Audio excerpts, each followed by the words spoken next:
శ్రోతలందరికీ నమస్కారం. దివ్య చెప్తున్న కథలకు మీకు స్వాగతం. నా ఛానల్‌ని సబ్స్క్రైబ్ చేసుకున్న సబ్స్క్రైబర్స్ అందరికీ చాలా చాలా థాంక్స్ అండి. ఇకపోతే కొత్తగా నా ఛానల్‌ని చూసిన వారు, నా ఛానల్‌లో కథలు వినటానికి కొత్తగా వచ్చిన వాళ్ళు తప్పకుండా సబ్స్క్రైబ్ చేసుకొని, నా ప్రతి కథకి లైక్ చేస్తారని నేను కోరుకుంటున్నాను. మీరిచ్చే లైక్ నాకు చాలా మోటివేటింగ్‌గా ఉంటుంది. ఇంకా చక్కటి కథలతో మీ ముందుకు రాగలను. ఇకపోతే ఇవాళ ఇంకొక చక్కటి కథతో మీ ముందుకొచ్చేసాను. ఇంకెందుకు ఆలస్యం, వినిపించేయమంటారా? ఛా! ఈ మగవాళ్ళెప్పుడు ఇంతే. చెప్పిన టైంకి ఏ పని చేయరు. మనసులో అనుకుంటూ మళ్ళీ మెసేజ్ పంపించింది. ఆర్ యు దేర్ అంటూ. 11 గంటలకొస్తానన్న మనిషి ఇంతవరకు అంతులేడు. ఒకవేళ ఇన్విజిబుల్ మోడ్లో ఉండి ఆట పట్టిస్తున్నాడేమో అని మెసేజ్ మళ్ళీ మళ్ళీ పంపిస్తూనే ఉంది. అయినా అవతల వైపు నుండి మాత్రం ఏ విధమైన రిప్లై లేదు. కొద్దిసేపట్లో మినిమైజ్డ్ విండో తళుకుమనటంతో ఎగిరి గంతేసిందామె. క్షణం కూడా ఆలస్యం చేయకుండా ఆ విండోపై క్లిక్ చేసింది.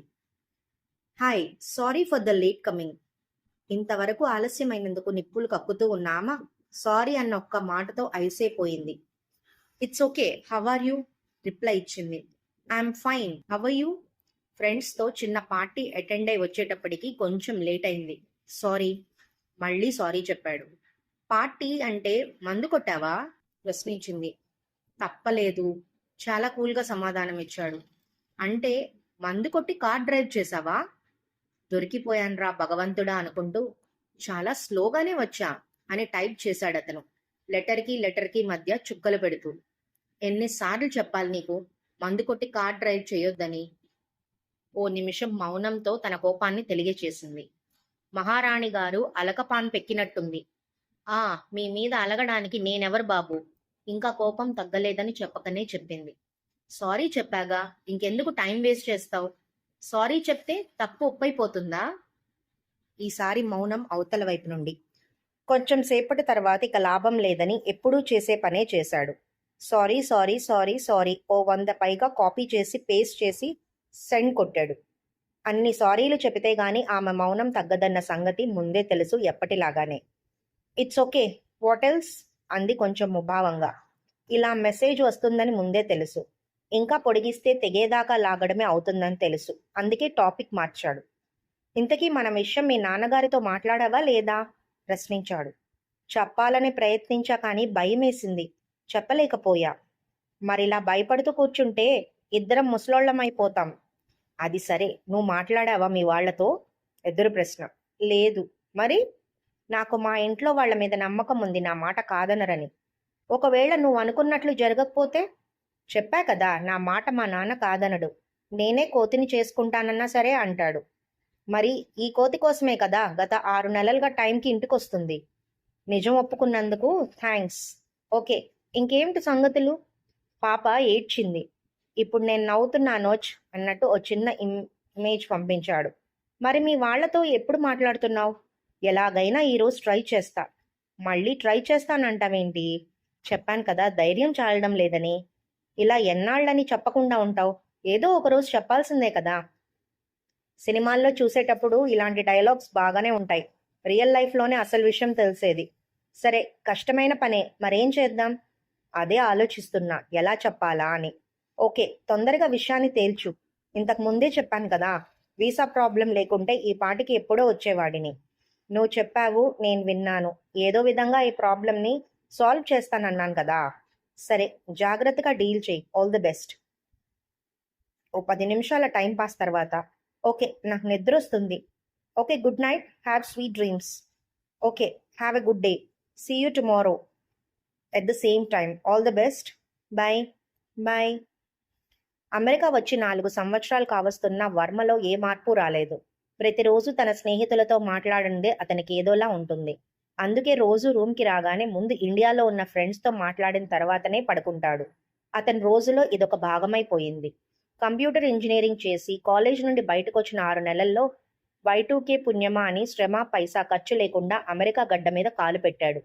జాబ్లో చేరిన ఈ 4 ఏళ్లలో వచ్చే జీతంతో బ్యాచులర్ లైఫ్ను ఎంజాయ్ చేస్తూనే అప్పుడప్పుడు ఇంటికి కొంత పంపుతూ కూడా కొంత వెనకేశాడు. ఓ సంవత్సరం నుంచి ఇంటి దగ్గర నుంచి ఒకటే ఫోన్లు. ఇంటికొచ్చి నచ్చిన అమ్మాయిని చూసి పెళ్లి చేసుకుని వెళ్ళమని. పెళ్లి విషయంలో పూర్తి స్వేచ్ఛనిచ్చారు నాన్న. ఈ ఇంటర్నెట్ రోజుల్లో కూడా అమ్మాయిని చూడటం, ప్రశ్నలు అడగటం, నచ్చటం ఇదంతా ఒట్టి ట్రాష్ అనిపించింది. అందుకే ఓ మంచి తెలుగమ్మాయి కోసం కనిపించిన మ్యాట్రిమోనియల్ సైట్లన్నిట్లోనూ తన ప్రొఫైల్‌ని పెట్టాడు. కానీ ఫలితమేమీ కనిపించలేదు. రోజులానే ఆఫీస్ నుంచి రాగానే సిస్టమ్ ఆన్ చేసి ఇండియాలో ఉన్న ఫ్రెండ్స్‌తో చాట్ చేస్తున్నాడు వర్మ. ఇంతలో ఎవరో కొత్త వ్యక్తి హాయ్ అంటూ లైన్‌లోకొచ్చారు. ఇది రోజూ ఉండే గొడవే కదా అని క్లోజ్ చేసేశాడు. మళ్ళీ వెంటనే సేమ్ మెసేజ్ రావటంతో ఒకసారి ఐడి చూశాడు. తెలుగమ్మాయిలో ఉండటంతో ప్రొఫైల్ చూద్దామని క్లిక్ చేశాడు. Female looking, Hyderabad, India. పర్వాలేదు, మన హైదరాబాద్ అమ్మాయే అనుకుంటూ హాయ్ మెసేజ్ పంపించాడు. ఓ 10 నిమిషాలు చాట్ చేసిన తర్వాత చదివింది బీటెక్, ప్రస్తుతం ఉద్యోగ వేటలో ఉంది అని తెలుసుకున్నాడు. మనసులో ఏమూలో కొంచెం అనుమానం, ఎవరైనా ఫ్రెండ్ తనని ఆట పట్టించేందుకు అమ్మాయిలా చాట్ చేస్తున్నాడేమో అని. అందుకే చాలా డీసెంట్గా మాట్లాడుతున్నాడు. ఆమె తన గురించి ఏవేవో చెప్పుకుంటూ పోతోంది. నేనెవరో తెలియకుండా తన గురించి ఇలా చెప్పుకుంటూ పోతుందంటే ఒకవేళ చాటింగ్కి కొత్త లేక బోళా మనిషా అని ఆలోచించాడు. ఇంతలో అమ్మాయి డిస్కనెక్ట్ అయినట్లు మెసేజ్ రావటంతో ఆమె విషయం మర్చిపోయి తన పనిలో నిమగ్నమైపోయాడు వర్మ. మరుసటి రోజు సేమ్ టైంలో అమ్మాయి పలకరింపుతో మరలా ఆమె గురించి ఆలోచనలో పడ్డాడు. నిన్న ఆమె గురించి చాలా చెప్పింది కానీ ఆమె పేరు చెప్పలేదు. ప్రొఫైల్లో ఉన్న పేరు అసలా నకిలీనా అడిగాడు. అసలు పేరే జవాబిచ్చింది. మెల్లగా అవతల వ్యక్తి వర్మ గురించి అడగటం మొదలైంది. అబద్ధం చెప్పాలనుకుని కూడా పోయేదేమీ లేదు కదా అని అన్ని నిజాలే చెప్పడం మొదలుపెట్టాడు. అలా మొదలైంది ఆమెతో పరిచయం. ఇప్పుడు సంజనతో చాట్ చేయడం వర్మ రోజులో భాగమైపోయింది. ఫోన్లో మాట్లాడిన తర్వాత నమ్మకంగా తెలిసింది ఆమె అమ్మాయేనని. ఇంతవరకు ఒకరినొకరు కలుసుకోలేదు, చూసుకోలేదు. అప్పుడప్పుడు ఫోన్లో మాట్లాడుకోవడం, ఫోటోలు మార్చుకోవడం. వర్మ మాత్రం తన ఫోటోనే పంపించాడు. కానీ అతనికి చిన్న అనుమానం, తనకి వచ్చిన ఫోటోలో ఉన్న అమ్మాయితో నేనా రోజు మాట్లాడేది అని. ఎలాగైతేనే మెల్లగా ఇద్దరూ ప్రేమలో పడ్డారు. ఇప్పుడు పెళ్లి దాకా వచ్చారు. వర్మ తన ప్రేమ విషయం ఫోన్ చేసి ముందుగా అమ్మతో చెప్పాడు. మొదట్లో బెట్టు చేసినా తరువాత ఒప్పుకుంది. కల ఫలించబోతుండగా సంజన ఆనందానికి హద్దుల్లేవు. వెంటనే ఫోన్ చేసి శుభవార్తనందించింది. ఇరువైపుల పెద్దలు ఫార్మాలిటీస్ పూర్తి చేసుకుని లగ్నాలు పెట్టించారు. పెళ్లి చేసుకోవడానికి ఇండియా బయలుదేరాడు వర్మ. ఎయిర్పోర్ట్లో దిగి లగేజ్ తీసుకుని బయటకు నడిచాడు. ఎదురుగా ఫోటోలో ఉన్న అమ్మాయిని చూడగానే అతనికి నమ్మకం కుదిరింది. ఇరువైపుల పెద్దల సమక్షంలో పెళ్లి చాలా గ్రాండ్గా జరిగింది. పెద్దగా కష్టపడకుండానే వారం రోజుల్లో సంజనకి వీసా రావటంతో తిరుగు ప్రయాణం. ఏమి కావాలో అన్నీ దగ్గరుండి షాపింగ్ చేయించాడు. అమెరికా ప్రయాణానికి బయలుదేరారు. వర్మకి ఇప్పుడు చాలా ఆనందంగా ఉంది. ప్రేమించి పెళ్లి చేసుకోవాలన్న తన కల ఫలించినందుకు. కాలిఫోర్నియా విమానాశ్రయం. ఇమిగ్రేషన్ చెకింగ్ అయిపోయింది. వెల్కమ్ టు కాలిఫోర్నియా, చిలిపిగా అన్నాడు వర్మ. ఆమె నుంచి మౌనమే సమాధానం. ఇంతలో దూరంగా తనను రిసీవ్ చేసుకోవడానికి వచ్చిన కిరణ్ చెయ్యి ఊపుతూ కనిపించాడు. హాయ్ కిరణ్. వర్మ చెయ్యెత్తి విష్ చేశాడు అతని వైపు నడుస్తూ. హాయ్. ఆనందంతో సంజన వేసిన కేకతో కాళ్లకి బ్రేక్ పడి ఆగిపోయి ఆ వైపు చూశాడు వర్మ. ఎవరో తనకి పరిచయం లేని ముఖం నవ్వుతూ కనిపించింది. సంజన వైపు చూశాడు. ఆమెలో ఇంత ఆనందం పెళ్లైన ఈ 15 రోజుల్లో ఎప్పుడు చూడలేదతను. అతని చేతిలోని బొకే అందుకుంటూ అతన్ని హత్తుకుంటున్న తన భార్య వంక వింతగా చూశాడు Varma. He is my friend Prasad, పరిచయం చేసింది Sanjana. Hi, nice to meet you, shake hand చేశాడు అతను వర్మతో.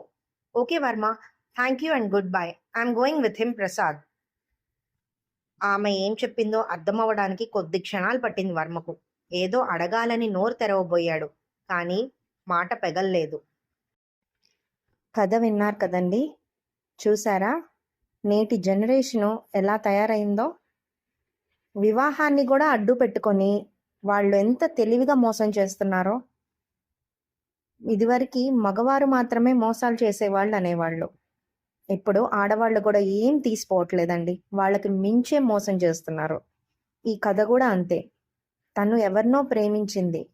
ఆ దేశం వెళ్ళటానికి వర్మను అడ్డు పెట్టుకొని చాలా తెలివిగా అతన్ని ప్రేమ పెళ్ళి అనే మోసంలో ఒక ట్రాప్లో అతన్ని పడేసింది. తన అనుకున్న దేశం చేరినాక తనకు గుడ్ బై చెప్పేసింది. ఇలా ఉన్నారండి నేటి యువత.